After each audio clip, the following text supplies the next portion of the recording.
काकेरा रही सहित सिरिणी रही ये गोटे प्रकार पिठा रही गोलाप जामु रही आम अगणित दर्शक मानक होलीर अनेक अनेक शुभेच्छा और अभिनंदन। आपड़ जानते पिलाठू बुढ़ा जाए समस्ते आज होली रे मस्कुल हुंती रंग खेलती विशेषकर आज दिनटा को कहीं जमती ए सुजोग को हाथ छड़ा करती ना। आपड़ जदि देखिए देखो ये अच्छी आम अच्छु बर्तमान गणपति जोग शिक्षा केन्द्र झांझीर मंगला अंचल एवं विशेषकर महिला माने रही सहित किछि कम परिमाण पुरुष मैंने रही समस्त बर्तमान होली रे मस्कुल एवं ए होली की किभली भाव में से भलरे सेलिब्रेट करेंगे से व्यापक प्रस्तुति कर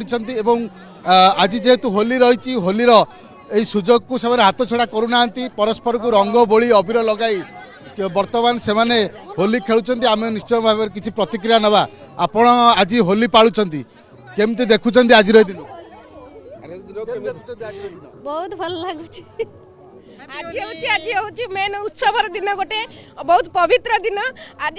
बहुत आनंद लगुच खुशी भी लगुच आम बहुत खुशी अच्छु होली आम रंग खेला खेली आम समस्ते आनंद रहीचु। आपन पचारे चाहिए केमिति माहौल रही आप केते वर्ष धरी एटा गणपति जोग शिक्षा केन्द्र तरफ 10 वर्ष है निरंतर होली पर्व पालन करा जाउची। ए वर्षर होली पर्व नियारा कहीं इलेक्शन माहौल सारा भारत वर्ष रे आसीची ता भितर रंगर होली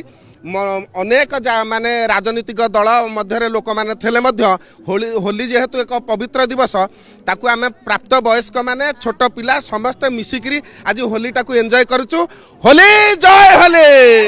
देखो आज जो भाव में होली की एंजॉय करा सूचना दौले किंतु होली तो खेल हम किंतु ता सहित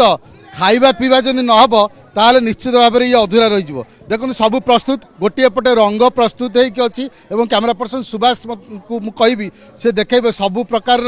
हर्बाल रंग रही